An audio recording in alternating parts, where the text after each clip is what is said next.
Estimados amigos, estamos ante un programa especial de la Coordinadora Republicana y en esta vez vamos a tratar los problemas que suceden en la región, en nuestra América Latina, donde a pesar de las diferencias propias de cada país, hay sin embargo una profunda identidad problemática que hace que sea necesario intercambiar opiniones para acercar a nuestros pueblos, desarrollar su fraternidad, el sentimiento latinoamericano, pero también para comprender la naturaleza de los problemas comunes y cómo se particularizan en nuestros diferentes pueblos. En esta oportunidad contamos con la presencia que nos honra del doctor Rafael Calderón, que ha sido presidente de Costa Rica, de la República de Costa Rica, en los años 90, 94, un estadista carta cabal que nos va a dar con su palabra señera una orientación sobre los problemas que vive en esta hora nuestra América. Y como siempre ya, porque esta es la segunda vez que contamos con el apoyo de Tatiana Áñez, ella es parlamentaria de la oposición democrática en Bolivia, con la cual vamos también a llevar adelante estos comentarios. Entonces, si ustedes me permiten, yo soy Ángel Delgado, presidente de la Coordinadora Republicana, que es un colectivo que en el Perú viene luchando conjuntamente con otras fuerzas por afirmar el sistema republicano, la democracia, las libertades y el régimen constitucional. Pasada la introducción, yo quería plantear el tema que nos concita en esta conversación, básicamente señalando que nuestra América es un continente con una dinámica política muy especial. Durante mucho tiempo ha habido dificultades para que las democracias puedan asentarse en nuestros países. Hemos acusado muchos golpes militares, siendo una excepción, por cierto, Costa Rica, con una trayectoria democrática ejemplar desde que José Figueres, ¿no? Inicia un periodo democrático que hasta ahora hace de No, este no, país un ejemplo para América Latina, ¿no? ¿No? Entonces, bueno, entonces, este es importante, ya vamos a conversar al respecto, y yo quería entonces plantear el problema que hoy vive nuestra América fundamentalmente. Nuestros países han optado por rumbos diferentes dentro de la pluralidad que se estima, por cierto, y la verdad es que en el caso del Perú estamos sintiendo nosotros una suerte de agresión por parte de países hermanos con los cuales siempre hemos mantenido relaciones diplomáticas y comerciales de primer nivel, pero que a raíz de el proceso político peruano que implicó que el 7 de diciembre del año pasado el Congreso de la República vacara al entonces presidente Castillo, ni más ni menos que por intentar romper el orden constitucional, dar un fallido golpe que finalmente fue repudiado por toda la sociedad y por los institutos armados, terminara pues en el cargo vacado y finalmente asumir un proceso penal por el delito de rebelión, además de una serie de denuncias por represión. Ante eso, ve usted, la respuesta que debió ser respetuosa por los países de la región se transformó en un ataque insensato que hasta ahora se mantiene de muchos países que estaban vinculados y alineados con el Foro de Sao Paulo y el Grupo de Puebla, señalando que lo que se había producido en el Perú era un golpe de Estado, cuando la historia es totalmente al revés. El golpe de Estado lo intentó Castillo y en consecuencia eso provocó su deposición dentro del marco constitucional. Y la presidenta Dina Boluarte, que hoy día asume el gobierno, lo hace en su calidad de vicepresidenta, exactamente como dice nuestra Constitución. Aquí no ha habido ninguna alteración, no ha habido nada que no esté prescrito en el ordenamiento establecido por la Carta Política del país. Sin embargo, hasta el día de hoy tenemos muy malas relaciones con dos países especialmente, con México, donde el presidente López Obrador cada vez que hace estos mensajes consabidos conversando con la prensa, se dedica al Perú y desconoce explícitamente a la gobernanta, a la presidenta Dina Boluarte, a punto que, ve usted, no ha querido entregar la presidencia pro tempore, que le corresponde hacerlo porque su mandato ya terminó, de un pacto, de una reunión internacional que existe entre los países de México, Ecuador, Colombia, Perú y Chile, que se llama la Alianza del Pacífico, ¿no? Este es un organismo básicamente para efectos comerciales, ¿no? Y que cada año a cada país en forma rotativa le toca la administración y la presidencia. Eso el señor López Obrador, que terminó el año pasado, en diciembre, no le da la gana de hacer la transmisión correspondiente porque desconoce a Nacional Boluarte. Y el otro presidente es el señor Petro de Colombia, el cual también no pierde ocasión para expresar su disconformidad, su desconocimiento de lo que pasa por con lo que viene sucediendo en el Perú.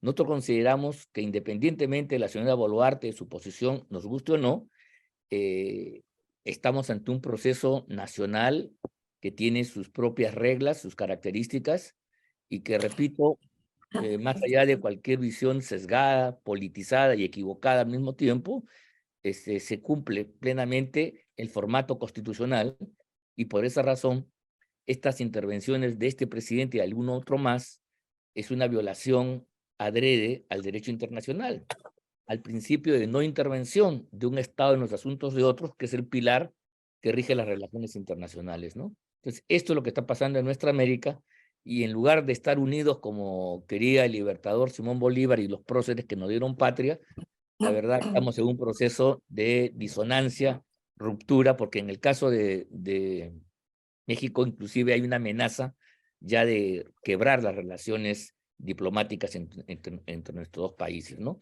Ese es el panorama, y entonces, de acuerdo a lo acordado, yo quería conocer la opinión de nuestra amiga boliviana, Tatiana Áñez, parlamentaria del partido Creemos, es una fuerza opositora, y también puede decir porque el señor Arce, presidente de dicho país, también se ha alineado en la crítica, aunque no con la beligerancia de estos dos mandatarios a los cuales he mencionado, pero sí también alineada con el Foro de Sao Paulo y con el Grupo de Puebla. Adelante, mi estimada Tatiana. Bueno, Tu muy buenas comentario al noches. respecto. Muy buenas noches. Muchas gracias por la invitación y la oportunidad de poder compartir este prestigioso panel. Sin duda es muy importante para nosotros, los pueblos hermanos entre Bolivia, Perú, el poder intercambiar estas experiencias que hemos tenido dentro de cada país. Sin duda es muy cuestionable la situación que se está atravesando hoy día en el Perú, cuestionable en el sentido de que un país dentro de ese derecho que tiene de tomar sus propias definiciones y asumir una constitución como propia, y dando cumplimiento a esa constitución, existe una sucesión constitucional que es cuestionada por este tipo de organismos internacionales, el Foro de San Pablo, el Grupo de Puebla. Sin duda, lo que vemos es de que existe, que quieren implementar no solamente una narrativa dentro del mismo país, en este caso en Perú, como también una narrativa a nivel internacional. Lo mismo ha sucedido en Bolivia cuando en el 2019 Evo Morales comete un fraude electoral, no cumple con la Constitución primero al irse a una reelección por cuarta vez, utiliza un tribunal constitucional que está sometido completamente al órgano ejecutivo, y posteriormente vuelve, después de haber ganado las elecciones, el candidato Luis Arce, el actual presidente, y pretenden implementar otra narrativa a nivel nacional y la misma narrativa a nivel internacional. Hemos visto los pronunciamientos del Grupo de Puebla, que recientemente estuvieron en Argentina, donde manifiestan que lo que existió en Bolivia fue un golpe de Estado. Entonces, estos organismos y estas organizaciones y estas juntas de amigos, realmente eso es lo que quieren consolidar, lo que ellos dentro de los estados están haciendo, o quieren consolidar las narrativas de que existió un golpe de Estado, por ejemplo. Hemos escuchado también que están utilizando la misma argumentación, argucio legal, dentro de Perú, diciendo de que existió un golpe de Estado. Realmente es muy lamentable porque debe existir y debe primar primero el respeto a la soberanía de cada nación. Existe una constitución que ha adoptado cada país y esa constitución se debe cumplir. Existe una diferencia entre Perú y Bolivia. Me gustaría explicarle un poco la forma en que se viene manejando nuestro país. Esto para que vean los hermanos peruanos lo lamentable que es el permitir que este tipo de gobiernos de la izquierda, las mal llamadas socialismo del siglo XXI, puedan seguir avanzando dentro de los países. En Bolivia ya no existe una independencia en ninguno de los órganos del Estado. No existe un órgano independiente judicial, no existe un Tribunal Supremo Electoral independiente y no existe un Tribunal Constitucional independiente. Estos tres instancias donde el ciudadano pueda acudir a reclamar y para que prevalezca algún derecho están tomadas por el movimiento al socialismo, lo venimos denunciando, lo ha hecho Evo Morales y es el mismo modelo que aplican en todos los países donde ellos ingresan, lo han hecho en Ecuador, lo han hecho en Venezuela, es una constitución copiada prácticamente por asesores venezolanos y cubanos, lo que se implementó en Bolivia es algo muy negativo y va en desmedro sin duda de la institucionalidad, va en contra de los sistemas democráticos, va en contra del Estado de Derecho y va en contra sin duda en los derechos que tienen los ciudadanos, porque tal vez en su momento la ciudadanía no le presta mucha atención, pero después este tipo de gobiernos, de acuerdo a sus acuerdos que ellos tienen, se protegen entre ellos y atacan, como en este caso lo están haciendo a Perú, cuestionando sin duda situaciones que son incuestionables, porque lo que existió en Perú fue una sucesión constitucional, ha asumido la vicepresidenta y están llevando, digamos, el país como está establecido dentro de sus mismas legislaciones, pero sin embargo en discursos afuera, a nivel internacional, estos grupos que se han juntado y se han organizado, la izquierda en Latinoamérica, la narrativa que ellos están implementando a nivel internacional es de que existió un golpe de Estado, de que no existe una sucesión constitucional. Es realmente incoherente lo que ellos hacen, lo mismo sucede en Bolivia, solamente que aquí tienen, al tener tomado al órgano judicial, ellos están persiguiendo al que ellos quieren, ¿no? Tenemos una expresidenta constitucional, como el caso de Yanine Áñez, que se encuentra detenida, no se ha aplicado un juicio de responsabilidad, que es lo que establece la normativa de nuestro país, no la han aplicado, han desconocido que ella ha sido presidenta constitucional, le han aplicado un procedimiento ordinario, la tienen detenida, tiene sentencia en primera instancia, hoy está detenido el gobernador también dentro de un mismo proceso que ha sido creado, porque aquí no existe independencia en la justicia. Ellos lo han diseñado de tal manera, como lo hacen en todos los países donde se les ha permitido que ingresen, lo han diseñado de esa manera de copar y corromper estas instituciones y estos organismos y estos poderes del Estado para poder manejar la justicia a su antojo. Tienen detenido al primer al gobernador del departamento de Santa Cruz, que es la primera autoridad, por un caso que ha sido creado. Lo ponemos de ejemplo porque esta es la forma en que ellos vienen actuando y que actúan persiguiendo a opositores y es seguramente lo que pretenden hacer también en Perú, ¿no? Porque hemos escuchado voces de que ellos quieren que haya una reforma constitucional, de que haya una constituyente, lo ha dicho Evo Morales, lo han querido hacer en Chile. Afortunadamente el pueblo chileno ha frenado también esas pretensiones, como lo han hecho en Bolivia, como lo hicieron en Venezuela. Esto es un modelo que viene creado precisamente por este grupo de amigos, por el Foro de San Pablo, por el grupo de Puebla, donde lo único que hacen es concentrar el poder y poder implementar el autoritarismo, la dictadura, donde no existe independencia en los poderes y no garantiza a la ciudadanía que puedan ellos posteriormente vivir en libertad, ¿no? Realmente es muy cuestionable. Nosotros desde Bolivia hemos tratado de emitir algunas opiniones,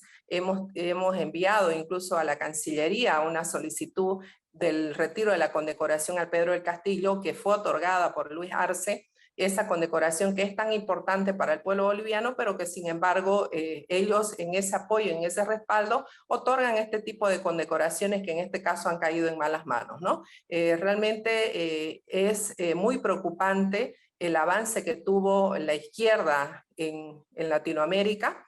Hemos visto que ha habido un retroceso, como en el caso de Chile, que ganó, ganó las elecciones, pero que sin embargo no pudo cumplir el cometido que era hacer una reforma constitucional. En Bolivia ha avanzado por completo, la ciudadanía está tratando de frenar los abusos, la corrupción del movimiento al socialismo, pero realmente no existe, digamos, algún mecanismo legal que actualmente podamos acudir, salvo una salida que hemos encontrado y una forma de poder recuperar la democracia y ponerle freno al abuso del movimiento al socialismo, es de poder solicitar a través de las vías constitucionales de que ya no seamos un Estado autonómico y con una división departamental, sino más bien que la administración sea federal, porque estos estados lo que hacen es centralizar absolutamente todo, centralizan no solamente el poder político, sino también el poder económico. Ellos han asfixiado a las regiones quitándoles recursos que vienen distribuidos dentro de las mismas, como está establecido en la Constitución y en las normativas vigentes, la distribución de los recursos. En esta distribución de recursos,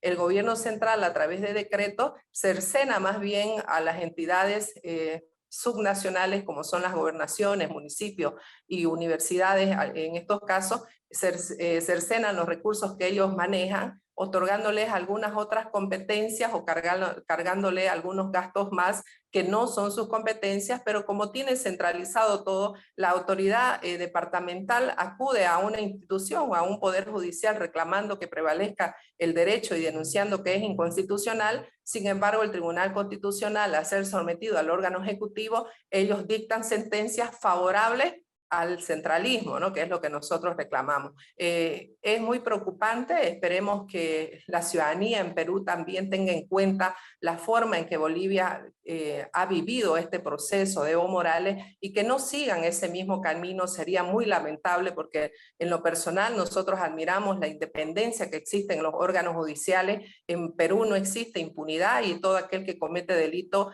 tiene que pagarlo. En Bolivia es lo que se campea, la impunidad. Aquí los que están de gobierno nunca van a encontrar, digamos, no va a haber una sanción en contra de ellos porque tienen a su merced y a su servicio la justicia. Muy bien, muchas gracias, Tania. Creo que ha sido muy ilustrativa el comentario, la visión panorámica de lo que viene ocurriendo en el hermano país de Bolivia. Yo quería entonces ahora pasarle la palabra a don Rafael Calderón para que con su experiencia, su conocimiento, nos pueda un poco hacer un examen y una valoración de lo que vino ocurriendo en el continente. ¿Cuál es su percepción, cómo ve las cosas y qué nos puede decir al respecto? Adelante, don Rafael. Hablemos primero del Perú, ya que iniciamos en Perú el centro de este diálogo. Yo veo el asunto clarísimo. Es decir, hay un entonces presidente Castillo, quiere dar un golpe de Estado. El Congreso Constitucional de la República lo para, lo destituye constitucionalmente y asume ¿quién? Pues la vicepresidenta de la República, quien es hoy en día la presidenta constitucional de el Perú y que debemos que reconocerla así todos los habitantes de esta nuestra América Latina. Lamento mucho, especialmente la actitud del gobierno de López Obrador y el gobierno de Petro en las actitudes que han tenido contra ella cuando ella es la presidenta constitucional del Perú. En otro orden de cosas, vean, lo del Foro de Sao Paulo, que es delicado en algunos sitios, yo sí veo una gran diferencia, don Ángel y Tatiana y don Luis. Yo veo una gran diferencia, por ejemplo, entre gobiernos dictatoriales ya como el de Daniel Ortega, aquí en Nicaragua, a la par mía, o el de Nicolás Maduro en Venezuela, con gobiernos de izquierda pero democráticos, como está el de Boric en Chile. Tan es así que ahora que van a una constituyente, él pierde la constituyente, se somete a la voluntad popular.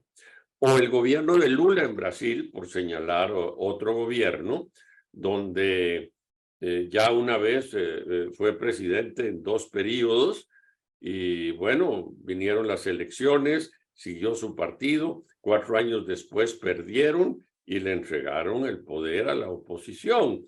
O sea, yo creo que tenemos que fijar una gran diferencia entre la izquierda democrática auténtica y los gobiernos dictatoriales o los abusos de gobierno, como nos lo plantea la diputada Áñez muy claramente, como se están dando en Bolivia.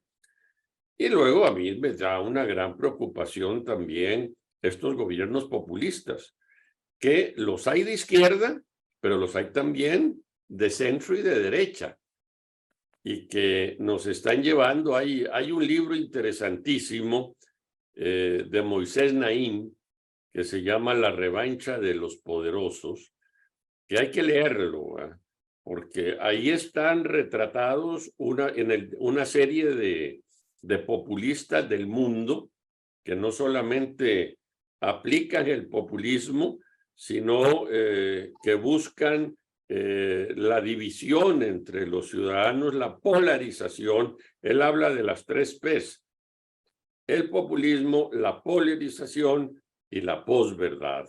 Y eso es lo que nos está ocurriendo en varios países de América Latina, y eso es sumamente grave. Y simplemente una aclaración, don Ángel, con todo afecto. No, adelante, adelante. La democracia en Costa Rica tiene 134 años Ya. en que hemos tenido gobiernos democráticos, exceptuando en 2 momentos de nuestra historia. Una, en el año 1917, donde hay un golpe de Estado realizado por don Federico Tinoco, que era el ministro de la Defensa, el ministro de la Defensa Nacional, que duró menos de 2 años. Y otro golpe de Estado que el que lo da es don José Figueres, contra un gobierno constitucional. Y gobierna de facto durante 20 meses. Sí, hay que abonarle que después de eso, él gana limpiamente 2 elecciones, en 1953 y en 1970, y en esos periodos es presidente constitucional electo popularmente. Pero bueno, esa es nada más la realidad. No, vale la aclaración, vale la aclaración. País, ¿no? Pero bueno, para que continuemos intercambiando opiniones, y lo que yo digo, hay una gran diferencia entre Nicaragua y Venezuela, entre los abusos que nos comenta la diputada Áñez en Bolivia y gobiernos de izquierda democráticos, como puede ser Chile, como puede ser también el Brasil hoy en día, ¿no? Sí, bueno, efectivamente es menester distinguir, cada gobierno corresponde a una realidad determinada, a una correlación de fuerzas. No olvidemos también que el gobierno de Chávez ganó legítimamente el ascenso al poder mediante una lista electoral donde se alzó con el triunfo y desarrolló un proceso democrático, pero ve usted cómo lo involucionó, y la Venezuela de entonces, que se abrazó con pasión al líder, al chavismo, que implicaba una renovación luego de la decadencia de la llamada Cuarta República. Sin embargo, mire usted en lo que termina, ¿no? Entonces, sí, yo creo que la izquierda latinoamericana ya no tiene un patrón único, no postula como en los tiempos de Cuba una acción, digamos, subversiva para tomar a través de medios violentos el poder del Estado. Eso ya ha sido cancelado definitivamente, y más bien ahora en el juego democrático han sabido aprovechar y jugar para llevar adelante sus puntos de vista. Si ellos lo hacen respetando el canon democrático, respetando la alternancia en el poder, la separación de poderes, respetando los derechos ciudadanos y los derechos fundamentales, enhorabuena, porque es parte del abanico de opción democrática. Pero sucede que en muchos lugares eso no sucede, y el caso creo que de Bolivia es ejemplar, ¿no? Donde la caída de Morales tuvo que ser provocada por un gran incidente que nació en Santa Cruz, ¿no? Donde las Fuerzas Armadas terminó respaldando y finalmente eso permite que Morales ya no siga en el poder, pero un conjunto de errores que mejor que Tatiana para explicarnos, le permite al partido de Morales, Movimiento al Socialismo, al MAS, volver al poder otra vez con el presidente Arce, ¿no? En fin, son los procesos políticos que conocemos y eso es lo que aquí estamos conversando. Yo quería volver con Tatiana y preguntarle cómo va yendo la cosa hoy actualmente en Bolivia. Sabíamos que hay problemas económicos, financieros en la administración de Arce. ¿Qué significa eso? ¿Qué quiere decir? Que es un gobierno que ha agotado, porque en verdad con Morales logró tener una relativa estabilidad, aprovechó el crecimiento de los precios de las materias primas, inclusive su nacionalización, estatización, para muchos desde afuera apareció razonable y en alguna medida le dio resultado. Pero ¿qué está pasando ahora? ¿Se está agotando el modelo? ¿Ya no funciona como antes? ¿Qué cosa es Arce en relación a Evo Morales? ¿Es una segunda etapa? ¿Es su continuación o es un grado de variación y ruptura, como señalan otros? Adelante, Tatiana. Gracias. Bueno, el gobierno de Luis Arce lo podemos mostrar de que existe conflicto en tres aspectos, ¿no? Uno en el ámbito político, otro en el ámbito económico y otro en el ámbito social. En el ámbito político vemos de que Evo Morales, después de un rompimiento, un aparente distanciamiento, que lo que nosotros consideramos es de que existe una pugna interna entre el movimiento al socialismo, una lucha de poder entre Evo Morales y Luis Arce para seguir gobernando el país. Evo Morales no acepta de que Luis Arce prácticamente tome decisiones apartado de lo que él establece o de lo que él decide, ¿no? Entonces genera un conflicto político que se refleja no solamente en el ámbito interno del movimiento al socialismo, sino que también está reflejado dentro de la misma asamblea. Nosotros tenemos dos cámaras, la Cámara de Diputados y la Cámara de Senadores, donde ya el movimiento al socialismo está dividido y fraccionado, unos que responden al ala de Luis Arce, el actual presidente, y otros que responden a los leales, que ellos se hacen llamar, que siguen respondiendo a Evo Morales. Entonces eso genera un conflicto político que no solamente afecta al partido del movimiento al socialismo o al presidente Arce, sino que también genera conflictos ya que repercuten a nivel nacional, ¿no? Hemos visto que el ala de los leales, cuando ellos quieren apoyar alguna ley que le favorece o sin duda reciben las instrucciones de Evo Morales, ellos le dan la mayoría al presidente Arce. Como por ejemplo todos los hechos de corrupción que se han denunciado en los diferentes ministerios y que han sido interpelados por la oposición. Han acudido a una interpelación los ministros, recientemente el ministro de Justicia y anteriormente el ministro de Gobierno por las detenciones irregulares y el ministro de Justicia por la mala administración y la injerencia que existe de la justicia, del Ejecutivo a la justicia. Han salido prácticamente aplaudidos, ¿no? Se han sometido a una votación, no los han censurado y eso ha sido con el voto de ambas alas, de Luis Arce y el ala de Evo Morales. Entonces existe un permanente conflicto dentro del órgano legislativo por la pugna política partidaria que tienen los representantes de Evo Morales y los representantes de Luis Arce.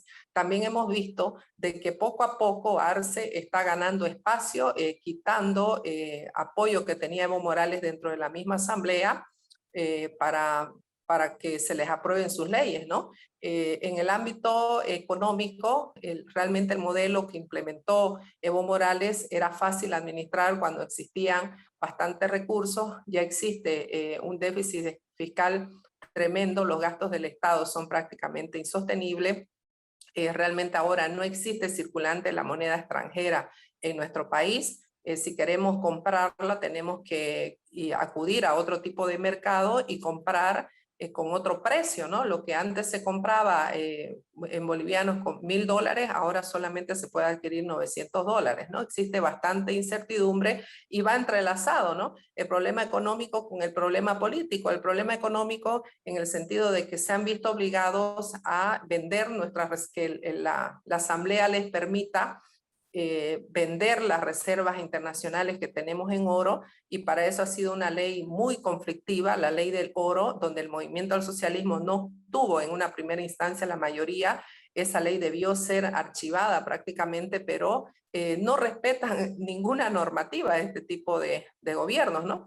Nuevamente lo han sometido a otro proceso, hubo un debate de 20 horas y aprobaron la ley del oro que permitía que el gobierno pueda vender las reservas internacionales, que van en cierta manera paliar durante algún tiempo la crisis económica que existe en nuestro país, pero sin embargo no existe la voluntad del gobierno de Luis Arce de que exista un cambio estructural y un nuevo modelo económico para poder solucionar este conflicto. Es solamente paliativo lo que están haciendo, y esta misma ley les va a permitir comprar y vender oro. Es decir, el gobierno no está priorizando la inversión para la exploración del oro, sino más bien se está convirtiendo solamente en un intermediario, ¿no? Y bueno, los conflictos sociales a través de las diferentes imposiciones de leyes, como por ejemplo leyes que van en contra la misma libertad de expresión de los periodistas, leyes que van en contra de sectores que están organizados, donde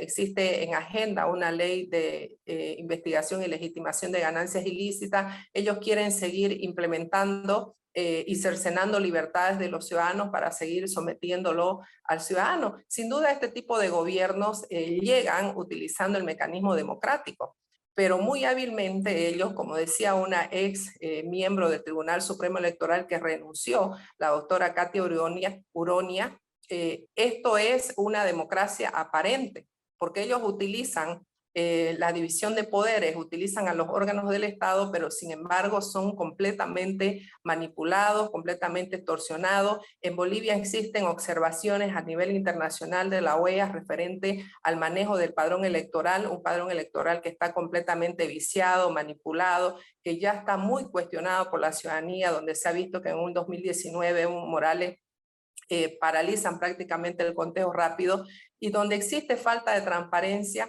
sin duda va a haber desconfianza. Donde existen recomendaciones internacionales que no se cumplen y tratan más bien por el contrario de ocultar, implica sin duda que es un desmedro al mismo sistema democrático, ¿no? Dentro de la misma distribución ellos dicen tenemos mayoría en el Congreso. ¿Por qué? Porque cuando ellos ingresaron, hicieron una división distinta, manejaron la cartografía de otra forma, la división crearon las circunscripciones supraestatales, por un lado, crearon las circunscripciones y representaciones de pueblos indígenas, que sin duda no significa de que no es una realidad y hay que tomarlo en cuenta, pero este tema es manipulado por completo por el movimiento al socialismo. Cuando hacen un diseño de una circunscripción para poder elegir una autoridad, lo diseñan de tal manera donde ellos puedan ganar, juntando comunidades que son masistas con otras comunidades, una partecita que no es masista. Entonces ellos utilizan el modelo democrático para seguir perpetuándose en el poder, ¿no? Nosotros lo vivimos en Bolivia, ya hace mucho tiempo que estamos en esta situación, lo seguimos denunciando y realmente es muy preocupante, porque lo que vivimos es una democracia aparente. El que quiera opinar de otra forma o irse en contra del gobierno, termina preso, como está actualmente Luis Fernando Camacho, siendo el gobernador del departamento. Le crean un proceso de terrorismo junto con Yanine Áñez y lo detienen y lo llevan y está recluido en un penal de máxima seguridad. Este ataque es sistemático contra los opositores. Ellos lo que quieren es o callarlo o que se vayan del país. Entonces, donde existe este tipo de situaciones implica que no existe democracia, ¿no? Perfecto. Muy bien. Creo que ha quedado muy clara la posición, cómo se viene llevando las cosas en Bolivia y las dificultades que empieza a tener el gobierno de Luis Arce.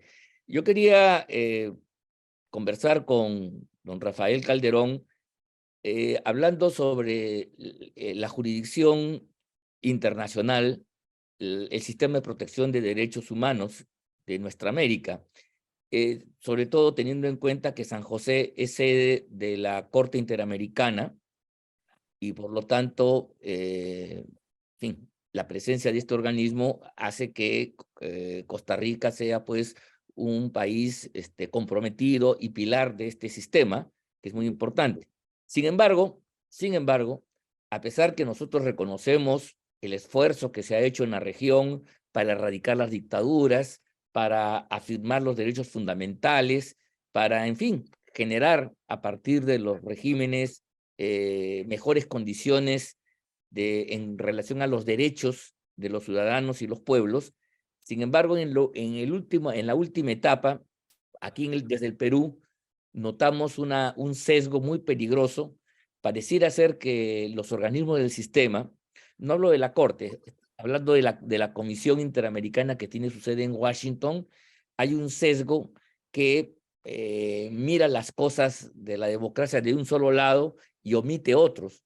Nosotros hemos tenido muchos problemas. Nosotros, como ustedes dos saben perfectamente, el Perú vivió una sonada terrorista en los años 80 hasta comienzo de los 90, que causó 70,000 muertos, según los informes de los expertos, la destrucción de millones y millones de dólares en activos y propiedades públicas y privadas, y en fin, una época de terror, de sendero luminoso. Sin embargo, nuestra relación con el sistema interamericano, incluso con la Corte, ha sido un conjunto de sentencias donde se condena al Perú por ser un país violador de los derechos fundamentales y donde inclusive a personas de reconocida trayectoria terrorista que se alzaron en armas contra el Estado y en muchos casos cometieron genocidio en los pueblos indígenas incluso, han recibido indemnizaciones y compensaciones por parte de la Corte. Y últimamente, para informe de ustedes, a raíz de los sucesos que generó la caída de Pedro Castillo, el ascenso de la señora Boluarte, se generó en el sur del país un conjunto de movilizaciones impulsadas por los partidos vinculados a Castillo. Eso ocasionó la actuación represiva de las fuerzas del orden para defender el sistema democrático y sin embargo provocó víctimas, provocó muertos, cosa que hay que lamentar sin duda alguna, pero el informe que hemos recibido hace un par de semanas por parte de la comisión es uno en el cual se dice más o menos lo siguiente, que en el Perú ha habido ejecuciones extrajudiciales. No es que ha habido una violencia en el enfrentamiento y ahí se produjeron los decesos, los fallecimientos. No. Hablan de Ejecuciones ejecución. extrajudiciales. Dos, ha habido una masacre y que la motivación de las fuerzas policiales es una suerte de un racismo étnico perverso, ¿se da cuenta? Entonces, esta visión coloca al Perú pues, en una posición de un país africano, un país un país medieval, donde se aplastan las libertades de los pueblos, y además una serie de consideraciones sobre la economía de mercado que tiene el Perú, inclusive la comisión, si bien es verdad no tiene carácter vinculante, se atreve a decir al Congreso de la República que no haga reformas en tal, en otro sentido, qué sé yo, cosa que nos parece un exceso. Entonces la pregunta que quería hacerle a don Rafael es, ¿qué está pasando con el sistema interamericano de protección de los derechos humanos? Que repito, por principio nosotros respaldamos, creo que es un activo de nuestro país y de la región. Sin embargo, ¿qué está pasando con este tipo de sesgos, desviaciones, que está haciendo que mucha gente en el Perú y creo que en otros países plantee que el Perú se aparte, por ejemplo, de la competencia contenciosa de la Corte o que se salga del sistema? Cosa que tiene sus problemas, como todos nosotros entendemos, pero está respondiendo a una situación donde desde el punto de vista del exterior nos vemos, en lugar de ser respaldados en el fortalecimiento del régimen democrático, se nos agrede, se nos dice que la defensa del sistema por parte de la policía, del ejército, es un acto de represión brutal, violatorio de derechos humanos, por lo cual se nos pone en el índice de los países que son condenados por violar estos derechos. ¿Cuál es su opinión al respecto? ¿Cómo se ve desde San José, desde Costa Rica, esta preocupación que tenemos, por ejemplo, los peruanos y tengo entendido también otros países de nuestra América? Mire, es muy preocupante.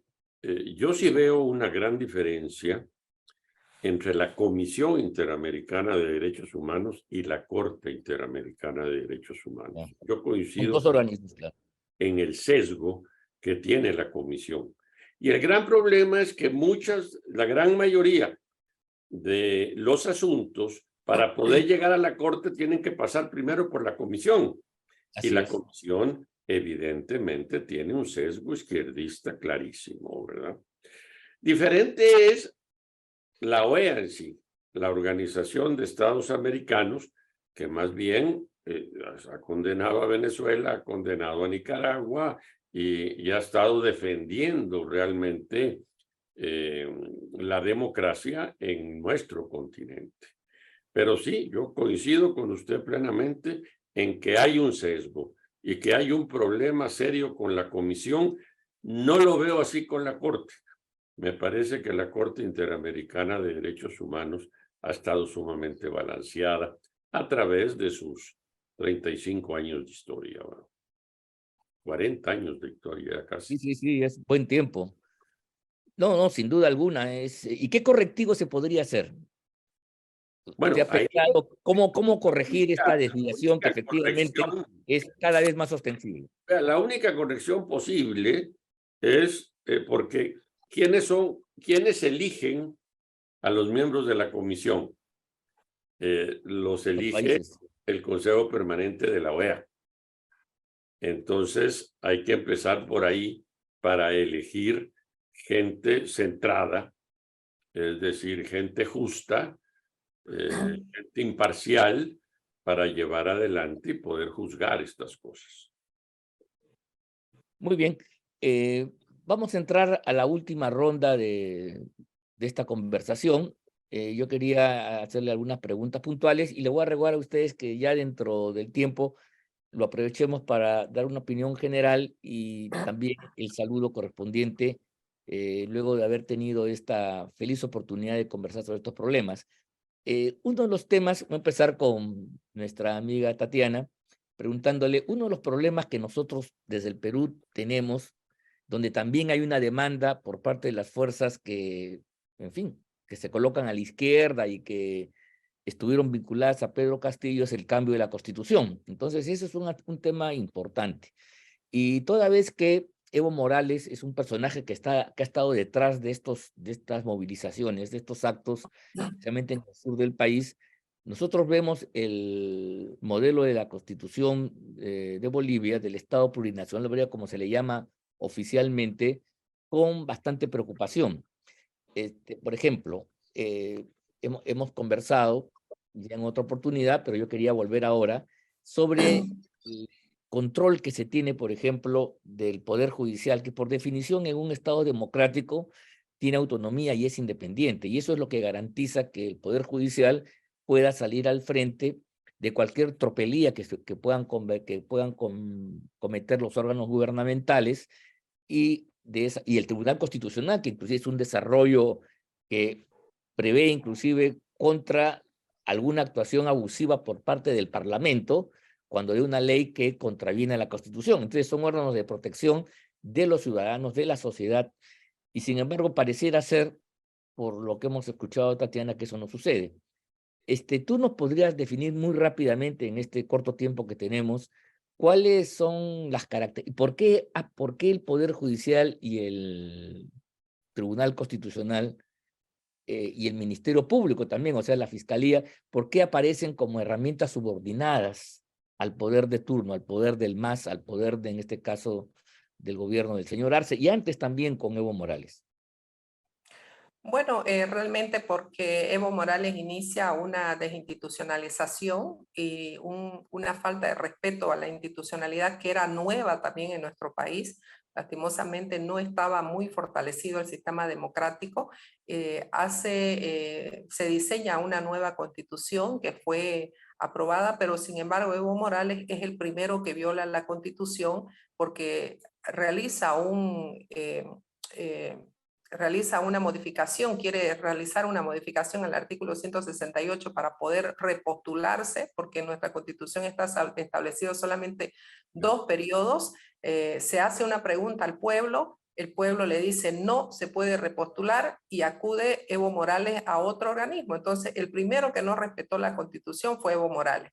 Entonces, no vaya a pensar ningún país que con una reforma que se pueda hacer a su constitución es alguna garantía de que este tipo de gobernantes puedan cumplirla. Aquí tenemos el claro ejemplo de Evo Morales. En nuestro país existe también en la nueva constitución introducen la figura de elección de autoridades máximas, autoridades judiciales. Esa elección se realiza a través del voto ciudadano directo, que puede ser muy atractivo tal vez para la ciudadanía y decir, sí, yo voy a elegir y al votar voy a poder modificar este sistema de justicia que está tan corrompido, porque es la cuestionante de los ciudadanos y que también existen pronunciamientos a nivel internacional y estudios que demuestran que el ciudadano siente que la justicia está muy apartada de la ciudadanía. Han existido N ejemplos de casos emblemáticos donde se ha demostrado la forma en que opera la justicia en nuestro país. Primero porque no existen gente ocupando en esos lugares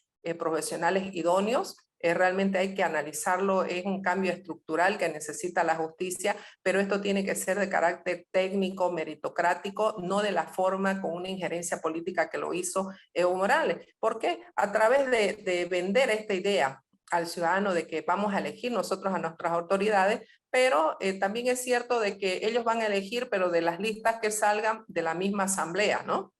Entonces, en este proceso de selección de las nuevas autoridades, es ahí lo que se corrompe, porque también es elegido por la mayoría que existe dentro del Parlamento del Movimiento al Socialismo. Yo le doy un ejemplo, la comisión mixta está conformada por 13 miembros, entre diputados y senadores. Somos 13 miembros dentro de la comisión mixta.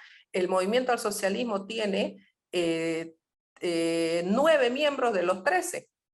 ¿No? Ellos han hecho una distribución, pero ellos no han ganado, pues, ellos tienen el 55% y la distribución ya parlamentaria, en los escaños parlamentarios, está muy diferenciada. Entonces es imposible pensar de que desde esa comisión van a salir personas idóneas que vayan a servir al ciudadano o que vayan a someterse exclusivamente a lo que establece la Constitución y la legislación en nuestro país. Entonces, este modelo de selección de autoridades judiciales es un fracaso. En el 2011 ya fracasó, en el 2017 fracasó. Hemos ido a 2 elecciones donde el pueblo boliviano, en señal de protesta en contra de este modelo de selección, ha votado nulo. El 55% del electorado que acudió a las urnas votó nulo en señal de rechazo a las listas que fueron presentadas al Tribunal Supremo Electoral para después que haya un proceso eleccionario. Realmente ha fracasado el modelo que ha implementado el movimiento al socialismo. Esperemos que otros países no continúen este camino, porque en realidad al final lo único que quieren es utilizar estos mecanismos, engañar a la población, porque sin duda es novedoso y es lo que nosotros tal vez teníamos esperanza, o el ciudadano tenía esperanza de que haya modificación en la justicia. Realmente el movimiento al socialismo ha corrompido todas las entidades del Estado, ha desinstitucionalizado. ¿Y por qué lo hacen? Porque muchas veces estas autoridades son amenazadas, son extorsionadas, y se deben sin duda, tienen temor también de ser enjuiciadas y procesadas y detenidas, ¿no? Entonces muchas veces o se ven obligados a renunciar los jueces que han sido probos, los primeros del Tribunal Constitucional, en su mayoría, cuando entra Evo Morales, después que se aprueba la Constitución, han tenido que renunciar y han elegido unas nuevas autoridades que sin duda no cuentan con el respaldo ni la credibilidad ni el mérito para estar ocupando esos lugares tan importantes en la justicia. Muy interesante. Este es uno de los temas que tenemos que profundizar, porque una justicia que no es independiente se contradice absolutamente con un régimen democrático de verdad. Si quienes administran justicia, quienes señalan los delitos, quienes resuelven los diferendos ciudadanos, están digitados por el poder de turno, es una muy mala señal para la democracia en dicho país. Yo quería aprovechar esta última fase de este programa, preguntarle a don Rafael Calderón cuál es la visión que tiene usted en este momento del proceso político en Centroamérica. Centroamérica pertenece a esta América morena, nuestra América Latina, Sin embargo, entre el sur y el centro, a veces no tenemos una comunicación como la que quisiéramos, más fluida, más enterada, más consciente. ¿Cuál es Mire, el proceso político que en este momento usted podría pintar de los países que configuran esta importante región del continente? Adelante. estoy sumamente preocupado, don Ángel, por lo que estoy viendo. Mire, con excepción de Panamá, que es un país donde tiene usted un gobierno estable, un gobierno centrado, además, un gobierno democrático realmente. Y bueno, Costa Rica, que aunque tengamos diferencias con el señor presidente, pues llegó ahí por la vía democrática y no hay posibilidad alguna que se reelija, entonces iremos a elecciones libres cuando corresponda. Pero vea, visto desde afuera, en Nicaragua es un desastre. Ahí sí Sí. hay una violación total a los derechos humanos, es decir, ha llegado ya a los extremos de encarcelar a todos sus opositores. No había, usted se lanza candidato a la presidencia de la República, inmediatamente es tomado preso y encarcelado. Encarcela a los obispos, se apodera de los dineros de la Iglesia Católica. Esto para señalar a los extremos a que ha llegado el régimen Ortega Murillo. Eso es terrible, eso es una dictadura completa. En Salvador me preocupa la situación de Bukele. Ahí no hay un régimen de izquierda, pero tenemos un populista que tiene el poder total, porque tiene el poder legislativo, el poder judicial y el poder ejecutivo. Y ahí hay una violación constante a los derechos humanos y han llegado a extremos terribles de encarcelar a todo el mundo que tenga un tatuaje, sea o no sea culpable. Y trata realmente a los seres humanos como animales. Y eso pues a mí me choca sinceramente. En Guatemala veo que el candidato Pineda, que iba al frente de todas las encuestas, ahora el Tribunal Constitucional le impide ir a las elecciones. Desconozco los detalles para poder opinar a fondo, pero desde afuera, repito, me da una mala sensación. Honduras, un régimen democrático izquierda. Vamos a ver si respetan el resultado electoral de las siguientes elecciones. Pero veo preocupante el panorama centroamericano. Ya. Bueno, sí, es importante. Entonces, nuestra democracia está siendo a prueba. Estamos ya adentrado el siglo XXI y nuestras democracias que ya son más que centenarias, algunas no, evidentemente no logran todavía cuajar y agarrar una normalidad que sea positiva en beneficio de los ciudadanos. En fin, este es el reto permanente que tenemos, la libertad. Decía Jefferson que es un bien precioso, sí, pero hay que garantizarlo a través de un cuidado permanente. No se puede bajar la guardia nunca porque suceden este tipo de problemas. Bien, hemos llegado al final de este programa. Yo quería agradecerles a ustedes dos su participación, reconocer en usted, don Rafael Calderón, su sapiencia, su conocimiento. Creo que lo vertido de esta noche es muy importante para nuestros países, para el Perú en particular, y por cierto, con Tatiana, que ya tenemos una experiencia común de comunicación, siempre conocer lo que pasa en la República Hermana de Bolivia es aleccionador. Primero porque tenemos mucha empatía por el pueblo boliviano, con el cual hemos tenido una historia común durante siglos de verdad, sino además también porque de ahí hay un conjunto de lecciones que los peruanos tenemos que aprender, sobre todo para poder sortear con habilidad y no caer en un régimen que después estemos lamentando. Aquí en el Perú hemos salvado el obstáculo el 7 de diciembre, pero sería prematuro y quizás demasiado optimista decir que las cosas ya están resueltas.